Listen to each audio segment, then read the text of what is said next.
মানুষের জীবন যাপন করতে পারবে। তাহলে কি করতে হবে? সকাম কর্ম আর নিষ্কাম কর্ম।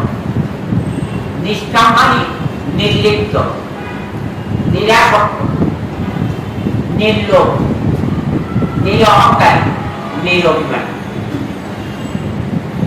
মাঝি যেমন এই যে আমাদেরকে সবাই বসতে দিয়েছে, সুযোগ করে দিয়েছে, এখানে কিন্তু পার্থক্য নেই। মাটি, আমার দেহটা হচ্ছে মাটি, মাটির দেহ মাটি হবে, হবে কেনা শান্ত হবে। তাহলে আমরা বড় সংসারে জন্মগ্রহণ করেছি, তাহলে যদি নিষ্কাম কর্ম করতে না পারি তাহলে সেবা করা যাবে না, পরের উপকার করা যাবে না, পরের কল্যাণ কামনা করা যাবে না, সুগতি সুপরামর্শ দিয়ে সৎপথে টেনে আনা যাবে না। সৎসঙ্গে সর্ববাস, অসৎসঙ্গে সর্বনাশ। প্রকৃতি কিন্তু প্রাণী জগতের জীবনটা দান করছে, রক্ষা করছে। কোনদিন আমরা চিন্তা করি, যেমন আমি সৃষ্টির শ্রেষ্ঠ জীব, নররূপী নারায়ণ, দুর্লভ মানব জীবন পেয়েছি, কিন্তু আমার জীবনটা বাঁচাবে কে? কেউ কোনদিন চিন্তা করি?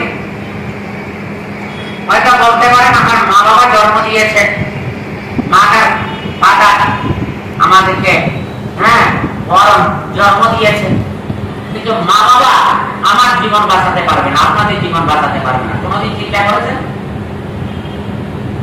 মা বাবা খিদে ফেলে উৎকৃষ্ট রসযুক্ত খাবার দিয়ে ক্ষুধা নিবারণ করতে পারে, জীবন বাঁচাতে পারে না। জীবন বাঁচাবে কে? তাহলে এখন বলেন, জীবনটা যদি না বাঁচে এনলাইটেনমেন্ট হতে পারবেন না, আলোকিত জীবনের অধিকারী হতে পারবেন।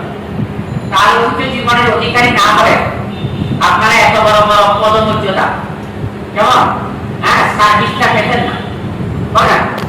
তাহলে প্রথম আলোকিত জীবন, তারপরে প্রতিষ্ঠিত জীবন, তারপরে হচ্ছে কর্মময় জীবন।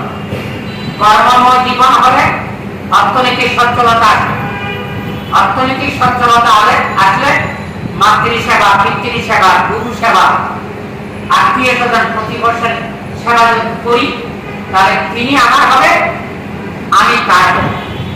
তখন এক এবং অভিন্ন হবে। এক এবং অভিন্ন হলে একটা শক্তিকে পুরো এনার্জি এসে যাবে, এনার্জির মাধ্যমে এই ওয়ার্ক আমি কাজ করতে পারবো। তাহলে কাজটা সকাল তো আছে, সকালে মানুষ ঘর বাড়ি, টাকা পয়সা, গাড়ি বাড়ি হচ্ছে, কিন্তু এগুলি আপনাকে মানসিক সুখী করছে না, বুদ্ধ জীবনের আনন্দ দিচ্ছে। কেমন সাময়িকভাবে তৃপ্তি দান করছে, কিন্তু আপনি যদি আবার হোটেলে যান, কতটুকু খাবেন বলে না, তাতেও লিমিটেশন আছে। কেমন কফি, বিরিয়ানি, কোরমা যা খান না কেন, তাতেও একটা লিমিট আছে, বলেন। কিন্তু এই লিমিট জীবনের মধ্যে দিয়ে আমাদের এত বেশি চাহিদা, এত বেশি আকাঙ্ক্ষা, কিছুতেই আপনি সন্তুষ্ট হতে পারছেন, সন্তুষ্ট হতে না পারলে সুখী হতে পারছেন, সুখী হতে না পারলে শান্তি বিরাজ করছে না। তখন অনেক লোকে বলে এত সম্পদ কার জন্য, এত কিছু করলাম, ছেলে মেয়ে, স্বামী স্ত্রী, আত্মীয় স্বজনকে, কেউ তো কারো পাশে দাঁড়াচ্ছে না। কারণ যতক্ষণ দিয়েছেন ততক্ষণ আনন্দিত হয়েছে, গর্ব করেছে, অহংকার করেছে, কিন্তু যেই মুহূর্তে আপনি দিতে পারেননি তখন আপনার সাথে দূরত্ব সৃষ্টি হয়ে গেছে। তাহলে ক্লোজ ফ্রেন্ড হতে পারেন। বন্ধু মানে শুধু সুযোগ সুবিধা নেওয়া নয়, বন্ধু হচ্ছে দুঃসময়ে পাশে দাঁড়িয়ে তাকে রক্ষা করা শুধু নয়, তার সমস্যার সমাধানে, যেমন যত রকমের প্রবলেম হোক না কেন, সেটা যদি আপনি বুদ্ধি বিবেচনা দিয়ে প্রবলেম সলভ করেন, তখন আপনি হবেন কি বন্ধু, প্রকৃত বন্ধু।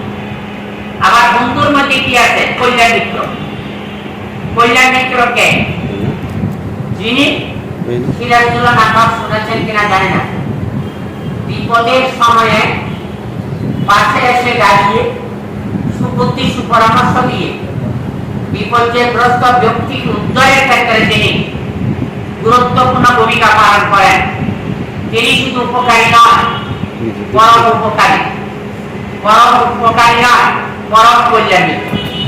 তাই আজকে আমি মনে করি শ্রীলঙ্কান হোক, থাইল্যান্ড হোক, বার্মার হোক, বাংলাদেশি হোক, আমাকে ভেরিফাই করতে ম্যান টু ম্যান, কেমন মানুষ হিসাবে আমরা একসাথে কাজ করেছি, বুদ্ধি পরামর্শ নিয়েছি।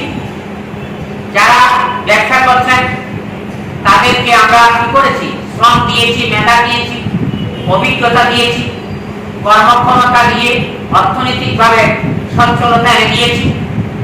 এখন আমার বিপর্যয়ের সময়ে ওনারা আমাদের পাশে দাঁড়াচ্ছেন। এই যে আপনারা সবাই, হ্যাঁ, খ্রিস্টানরা আছেন, মুসলিম ভাইরা আছেন, হিন্দু ভাইরা আছেন, হ্যাঁ, বুদ্ধিস্ট কমিউনিটি আছেন, তাহলে কি করলেন? আমরা কর্মজীবনে ইউনিট ছিলাম, একাত্ম এই কাজ করেছিলাম। এখন উনি যখন সবকিছুর কি আছে, কিছু না কিছু স্থায়িত্ব আছে, কিন্তু জন্ম মৃত্যুর স্থায়িত্ব নেই। জন্মটা বুঝতে পারছি, মৃত্যুটা চিহ্নিত করতে পারছি না। তাই যে কোনো সময়, সকালে, দুপুরে, রাত্রে, কেমন গুলিবিদ্ধ হয়ে, অ্যাক্সিডেন্ট হয়ে যে কোনো সময় মৃত্যু হতে পারে। তা আমরা সব ক্ষেত্রে সজাগ থাকি, মৃত্যুর ব্যাপারে সজাগ থাকি না। সবকিছুর জন্য আমরা সময় বের করি, কেমন, কিন্তু মৃত্যুকে জানার জন্য, হ্যাঁ, আমরা কেউ